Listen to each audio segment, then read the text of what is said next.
भारत को भारतीयता की मान्यता के आधार पर फिर से खड़ा करना चाहता हूं, उस काम में लगा हूं। और एक हिस्सा है भारत का जो सबसे महत्व का हिस्सा है, जिसको हाईटेक कहा जाता है, उच्च तकनीकी कहा जाता है, उसमें कभी कोई विदेशी कंपनी इस देश में नहीं आती। मैं आपको नाम लेके बताऊं, सैटेलाइट बनाना हाई टेक्नोलॉजी का काम है, बहुत कठिन टेक्नोलॉजी होती है, बहुत क्लिष्ट टेक्नोलॉजी होती है, बहुत कॉम्प्लिकेटेड होती है। सैटेलाइट बनाना आसान काम नहीं है, लेकिन सैटेलाइट बनाने के लिए आज तक इस देश में कोई विदेशी कंपनी नहीं आई। आपको सुनकर हैरानी होगी, भारत देश ने अपना सबसे पहला सैटेलाइट 1975 के साल में छोड़ा था, जिसका नाम था आर्यभट्ट। तो आर्यभट्ट 1975 में हमने अंतरिक्ष में छोड़ा, और उसके बाद हमारे 20 सैटेलाइट अंतरिक्ष में गए हैं, और अभी लेटेस्ट हम तो दूसरे देशों के सैटेलाइट भी अंतरिक्ष में छोड़ने लगे हैं। इतनी तकनीकी का विकास इस देश में हुआ है, ये संपूर्ण स्वदेशी पद्धति से हुआ है, स्वदेशी के सिद्धांत पर हुआ है और स्वदेशी आंदोलन की भावना के आधार पर हुआ है। इसमें वैज्ञानिकों ने काम किया है वो स्वदेशी, इसमें जो तकनीकी इस्तेमाल हुई है वो स्वदेशी, इसमें जो कच्चा माल इस्तेमाल हुआ है वो स्वदेशी, इसमें जो टेक्नीशियन लगे हैं, जो मैकेनिक लोग लगे हैं, वो सब स्वदेशी। इनको छोड़ने के लिए अंतरिक्ष में जो काम हुआ है वो भी हमारी प्रयोगशालाएं स्वदेशी, इनके नियंत्रण का काम होता है वो भी प्रयोगशालाएं स्वदेशी। तो ये सारा कुछ स्वदेशी के सिद्धांत पर आधारित है सैटेलाइट के क्षेत्र में हमारा काम। और आपको मालूम है, अब सैटेलाइट छोड़ने के क्षेत्र में भारत अमेरिका, चीन, फ्रांस, ब्रिटेन के बाद 5वें नंबर का देश हो गया है। एक ज़माने में ये देश हमको चिढ़ाया करते थे कि भारत का सैटेलाइट अपने देश में से छोड़ने की अनुमति नहीं देते थे। बहुत बार ऐसा होता था कि हम सैटेलाइट बनाते थे, दूसरे देशों से छोड़ने के लिए जाते थे, लेकिन वो नहीं मानते थे। अब तो हमने अपने देश में ऐसे स्टेशन विकसित किए हैं। श्रीहरिकोटा ऐसा ही इस देश का बड़ा विशेष केंद्र है, जहाँ से हम अंतरिक्ष में रॉकेट छोड़ते हैं, सैटेलाइट लेके जाते हैं, और दूसरे देशों के सैटेलाइट भी हमारे रॉकेट लॉन्चर से हम छोड़कर आते हैं। इतनी तरक्की और इतना विकास इस देश में हुआ पिछले 30 वर्ष में, तो सिर्फ स्वदेशी की ताकत और स्वदेशी के सिद्धांत पर हुआ है। एक और उदाहरण देता हूं, मिसाइल बनाने की जो टेक्नोलॉजी है ये संपूर्ण स्वदेशी है, भारत में विकसित हुई है। आज से 30 साल पहले भारत के पास कोई मिसाइल नहीं थी अपनी, हम विदेशी मिसाइलों पर निर्भर थे। या तो रूस की मिसाइल हमें मिले या अमेरिका हमको दे। लेकिन 30 साल से इस देश के वैज्ञानिकों ने, विशेष रूप से DRDO के वैज्ञानिकों ने रात दिन मेहनत और परिश्रम करके मिसाइल बनाने की स्वदेशी तकनीकी विकसित की।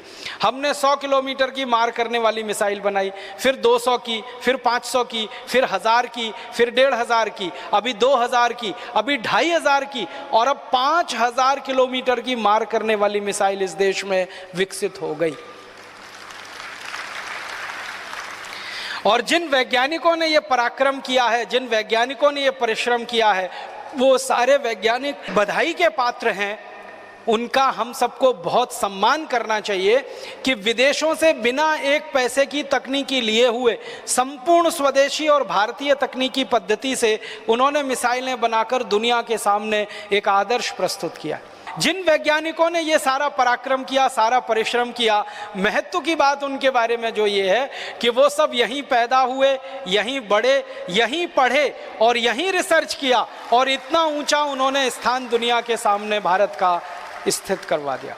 आप जानते हैं डॉक्टर APJ अब्दुल कलाम हमारे देश के मिसाइल का जो प्रोजेक्ट चला उसके पितामह माने जाते हैं।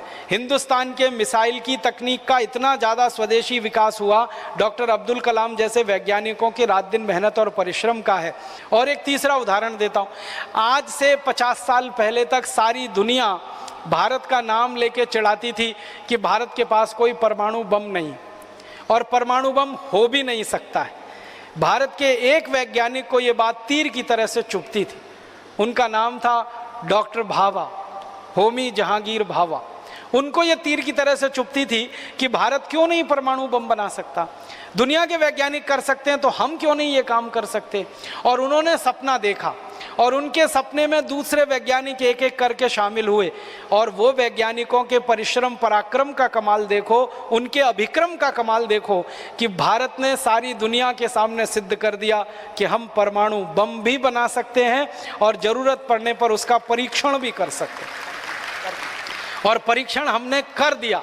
आप जानते हैं सबसे पहला परीक्षण 1974 में किया श्रीमती गांधी के समय में, और उसके बाद 3 परीक्षण उसके बाद हमने किए, और हमने ये परमाणु परीक्षण करके सिद्ध कर दिया कि अमेरिका या फिर फ्रांस या तो फिर ब्रिटेन या तो फिर रूस या तो फिर चीन जैसे देशों के पास जो परमाणु हथियार हो सकते हैं, वो भारत के देश के पास भी परमाणु हथियार हो सकते हैं।